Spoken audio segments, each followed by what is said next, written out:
ಎಲ್ರಿಗೂ ನಮಸ್ಕಾರ. ನಾನು ನಿಮ್ಮ AKS ರಾಜು.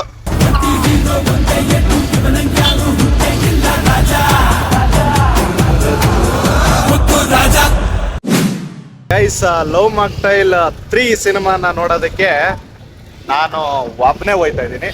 ಪದ್ಮನಾಭನಗರದಲ್ಲಿರುವಂತಹ ಶ್ರೀನಿವಾಸ ಥಿಯೇಟರ್ಗೆ ನಾನೀಗ ಹೋಗ್ತಾ ಇದ್ದೀನಿ.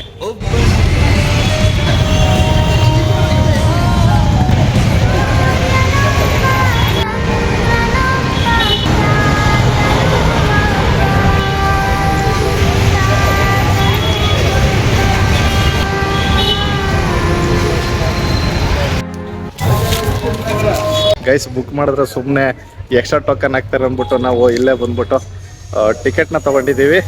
ಬನ್ನಿ ಗೈಸ್, ನೋಡೋಣ ಸಿನಿಮಾ ಹೇಗಿರುತ್ತೆ ಅಂದ್ಬಿಟ್ಟು. ಎಲ್ಲರೂ ಸಕ್ಕದಾಗದೆ ಅಂತವ್ರೆ. ನನಗೆ ಈ ಥರ ಸ್ಲೋ ಸಿನಿಮಾಗಳೆಲ್ಲ ಅಷ್ಟು ಲೈಕ್ ಆಗಲ್ಲ. ಯಾಕೋ ಈ ನಡುವೆ ಸ್ವಲ್ಪ ನೊಂದು ಬೆಂದು ಎಲ್ಲರ ಸವಾಸನ ಬಿಟ್ಟಿರೋದ್ರಿಂದ ಏಕಾಂತವಾಗಿ ಸಿನಿಮಾ ನೋಡಿದ್ರೆ ಲೈಕ್ ಆಗ್ಬೋದು ಅಂತ ಬಂದಿದ್ದೀನಿ. ನೋಡೋಣ ಬನ್ನಿ.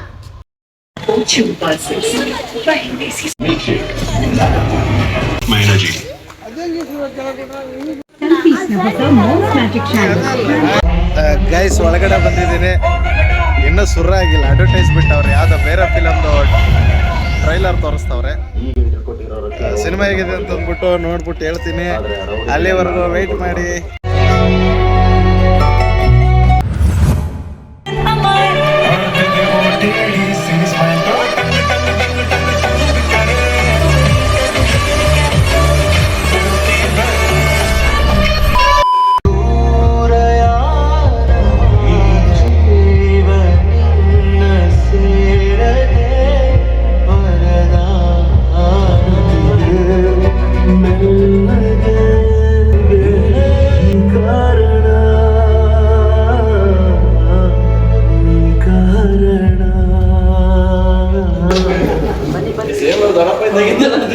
Guys, love mocktail 3 cinema first half ತುಂಬ ಬೋರಿಂಗ್ ಆಗಿರುತ್ತೆ. ನಾನು ಹಾನೆಸ್ಟ್ ಆಗಿ ಹೇಳ್ತೀನಿ. ನಾನು ಯಾವುದೇ ದುಡ್ಡುಗೋಸ್ಕರ ರಿವ್ಯೂ ಕೊಡ್ತಾ ಇಲ್ಲ ಅಥವಾ ಈ ಲಾಗ್ನ ಮಾಡ್ತಾ ಇಲ್ಲ. ಬೋರಿಂಗ್ ಆಗಿದೆ. ಚೆನ್ನಾಗಿದೆ, ನೋಡ್ಬೋದು, ಇಲ್ಲ ಅಂತಲ್ಲ. ಬಟ್ ಸ್ವಲ್ಪ ಬೋರ್ ಹೊಡೆಯುತ್ತೆ. ಅಂತ ಜೋಕ್ಸು ಏನಿಲ್ಲ, ಅಂತ ಕಂಟೆಂಟು ಏನಲ್ಲ. ಅದು ಟ್ರೈಲರ್ ಅಂತ ಏನು ಬಿಟ್ಟಿದ್ರು, ಅದರಲ್ಲಿ ರೀಕ್ಯಾಪ್ ಅಂತ ಅಂದ್ಬಿಟ್ಟು ಹಾಕಿದಾರಲ್ಲ, ಫಸ್ಟ್ ಒಂದು ಸೆಕೆಂಡ್ ಒಂದು, ಅದು ಯಾವುದೂ ಇದ್ರಲ್ಲಿ ಬರೋಲ್ಲ. ಡೈರೆಕ್ಟಾಗಿ ಸಿನಿಮಾ ಶುರು ಆಗುತ್ತೆ. ಜೋಕ್ಸು ಇಲ್ಲ, ಕಂಟೆಂಟು ಇಲ್ಲ, ಯಾವುದೇ ಲವ್ ಸ್ಟೋರಿನೂ ಇಲ್ಲ, ಯಾವುದೇ ಫ್ಯಾಮಿಲಿ ಸ್ಟೋರಿನೂ ಇಲ್ಲ. ಜಸ್ಟ್ ಒಂದು ಮಗಳು ಮಾಡೋವಂಥ ಸ್ವಲ್ಪ ತರಲೆಗಳು, ಸ್ಕೂಲಲ್ಲಿ ಯಾವ ರೀತಿ ಪೇರೆಂಟ್ಸ್ ಕಂಪ್ಲೇಂಟ್ ಎಲ್ಲ ಆಗುತ್ತೆ ಅನ್ನೋದ್ರ ಬಗ್ಗೆ ಹೇಳಿದ್ದಾರೆ, ತೋರಿಸಿದ್ದಾರೆ ಅಷ್ಟೇ. ಅಷ್ಟು ಬಿಟ್ಟರೆ ಇನ್ನೇನು ಅಂತ ಕಂಟೆಂಟ್ ಇಲ್ಲ ಫಸ್ಟ್ ಹಾಫಲ್ಲಿ. ಫಸ್ಟ್ ಹಾಫಲ್ಲಿ ಎಲ್ಲ ನೀವು ಈಗ ನೀವೇನಾದ್ರು ಥಿಯೇಟ್ರಿಗೆ ಸಿನಿಮಾ ನೋಡೋಕ್ಕೆ ಬಂದರೆ ಫಸ್ಟ್ ಹಾಫಲ್ಲಿ ಎಷ್ಟು ಬೇಜಾರು ಮಾಡ್ಕೊಂತೀರೋ ಅಷ್ಟೇ ಖುಷಿ ಮತ್ತೆ ಫೀಲ್ ಸೆಕೆಂಡ್ ಹಾಫಲ್ಲಿ ಖುಷಿ ಪಡ್ತೀರಾ. ತುಂಬಾ ಜನಕ್ಕೆ ಸೆಕೆಂಡ್ ಹಾಫ್ ಇಷ್ಟ ಆಗುತ್ತೆ, ಬೇರೆಯವ್ರಿಗೆ ಹೆಂಗೋ ಗೊತ್ತಿಲ್ಲ. ನನಗಂತೂ ಪರ್ಸನಲಿ ಸೆಕೆಂಡ್ ಹಾಫ್ ತುಂಬಾ ಇಷ್ಟ ಆಯಿತು. ಫಸ್ಟ್ ಹಾಫ್ ಏನು ಅಂತ ಕಂಟೆಂಟ್ ಏನು ಅಲ್ವಲ್ಲ. ಸೊ ನನಗೆ ಸ್ವಲ್ಪ ಬೋರಿಂಗ್ ಆಗಿತ್ತು. ಯಾವ ರೀತಿ ಇದು ಜಾನರ್ ಅಂತಂದ್ರೆ ತಂದೆ ಮಗಳ ಒಂದು ಬಾಂಧವ್ಯನ ಇಲ್ಲಿ ತೋರಿಸ್ತಾ ಇರೋಂಥದ್ದು. ಪ್ಲಸ್ ಒಂದು ಮಗುನ ನಾವು ದತ್ತು ತಗೊಂಡಾದ್ಮೇಲೆ ಯಾವ ರೀತಿ ಅಡೆತಡೆಗಳು ಮತ್ತೆ ಆ ಮಗು ರಿಯಲ್ ಫ್ಯಾಮಿಲಿ ಕಡೆಯಿಂದ ಬರುತ್ತೆ ಅನ್ನೋದ್ರ ಬಗ್ಗೆ ಒಂದು ಸಿನಿಮಾ ಮಾಡಿದ್ದಾರೆ. ಬಟ್ ನನಗೆ ಓವರ್ ಆಲ್ ಆಗಿ ನೋಡಿದಾಗ ಇದು ಆಲ್ರೆಡಿ ಹಳೆ ಕಾನ್ಸೆಪ್ಟೇ.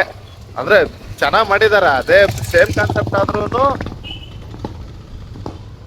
ಕಾನ್ಸೆಪ್ಟ್ ಆದ್ರೂ ಇವ್ರು ಯಾವ ರೀತಿ ಸೀನ್ಸ್ಗಳನ್ನ ಬಿಲ್ಡ್ ಮಾಡಿ ಸಿನಿಮಾನ ಜನರ ಮುಂದೆ ಇಟ್ಟಿದ್ದಾರೆ ಅನ್ನೋದು ಮ್ಯಾಟ್ರ್ ಆಗುತ್ತೆ.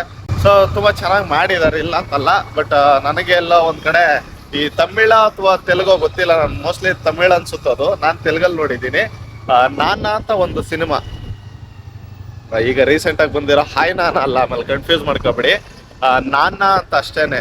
ಆ ಸಿನಿಮಾಲ್ಲಿ ಹೀರೋ ಬಂದು ಚಿಯಾನ್ ವಿಕ್ರಮ್ ಅಂತ ಇದಾರಲ್ಲ, ಆ ಹೀರೋ ಮಾಡಿರೋಂಥದ್ದು ಅದ್ಭುತವಾಗಿದೆ ಆ ಸಿನಿಮಾ ಮಾತ್ರ. ಅದನ್ನ ಮತ್ತೆ ಈ ಲವ್ ಮಾಕ್ಟೈಲ್ 3ನ ಎರಡನ್ನೂ ಕಂಪೇರ್ ಮಾಡ್ಕೊಂಡ್ರೆ ನನ್ನ ಪ್ರಕಾರ ಅದ್ರಲ್ಲಿ 50% ಮಾತ್ರ ಲವ್ ಮಾಕ್ಟೈಲ್ 3 ಇದೆ ಅಷ್ಟೇ. ಈ ಸಿನಿಮಾವನ್ನ ಪ್ರೀಮಿಯರ್ ಶೋ ಮಾಡ್ಬಿಟ್ಟು ಅಲ್ಲಿರೋರಿಗೆ ಸಿನಿಮಾ ಮುಗಿದಾದ ಮೇಲೆ ಡಾರ್ಲಿಂಗ್ ಕೃಷ್ಣವ್ರು ಕೇಳ್ತಾರೆ, ಹತ್ರ ನೀವು ಮೂವಿ ನೋಡ್ತಾ ಅಂತ ಅಂದ್ಬಿಟ್ಟು ಕೇಳ್ತಾರೆ. ನಾನು ಅವಾಗ ಅನ್ಕೊಂಡಿದ್ದೆ ತುಂಬಾ ನಮ್ದು ಗಟ್ಟಿ ಹೃದಯ, ಹಂಗೆಲ್ಲ ಅಳು ಬರಲ್ಲ ಅಂತ ಅನ್ಕೊಂಡಿದ್ದೆ. ಬಟ್ ನನಗೂ ಕೂಡ ಒಂದು 3-4 ಕಡೆ ಲೈಟಾಗಿ ಕಣ್ಣಲ್ಲಿ ನೀರು ಬಂದಿದ್ದು ಉಂಟು. ನಿಮಗೆ ಇನ್ನೂ ಬೇಗ ಕನೆಕ್ಟ್ ಆಗ್ಬೋದು, ಬಿಕಾಸ್ ಏನಷ್ಟು ಆ ಸಿನಿಮಾ ಕನೆಕ್ಟ್ ಆಗಿಲ್ಲ ಅಂತ. ಬಟ್ ಆದ್ರೂ ಕೂಡ ನನಗೂ ಎಲ್ಲೋ ಒಂದು 2-3 ಕಡೆ ಕಣ್ಣೀರು ಬಂತು. ನೀವಾದ್ರೆ 100% ಅಳ್ತೀರಾ. ಥಿಯೇಟರ್ಗೆ ಹೋಗಿ ಲವ್ ಮಾಕ್ಟೈಲ್ 3 ನೋಡಿದ್ರೆ 100% ಅಳ್ತೀರಾ. ಓಕೆ ಗೈಸ್, ಇಲ್ಲಿಗೆ ಈ ವಿಡಿಯೋನ ಮುಗಿಸ್ತಾ ಇದ್ದೀನಿ. Thank you so much. ನೀವು ಯಾರು ಇನ್ನೂ ನನ್ನ ಚಾನಲ್ಗೆ ಸಬ್ಸ್ಕ್ರೈಬ್ ಆಗಿಲ್ಲ, ದಯವಿಟ್ಟು ನನ್ನ ಚಾನಲ್ನ ಸಬ್ಸ್ಕ್ರೈಬ್ ಮಾಡ್ಕೊಳ್ಳಿ. ಈ ವಿಡಿಯೋ ಇಷ್ಟ ಆಗಿರೋ ಲೈಕ್ ಮಾಡಿ, ಕಮೆಂಟ್ ಮಾಡಿ, ಶೇರ್ ಮಾಡಿ. ಸಿನಿಮಾ ನೋಡಬೇಕು ಅಂತ ಅನಿಸಿದವರು ದಯವಿಟ್ಟು ಹೋಗಿ ನೋಡಿ. ಇಡೀ ಫ್ಯಾಮಿಲಿ ಕೂತ್ಕೊಂಡು ನೋಡೋಂಥ cinema. Thank you so much. Bye bye.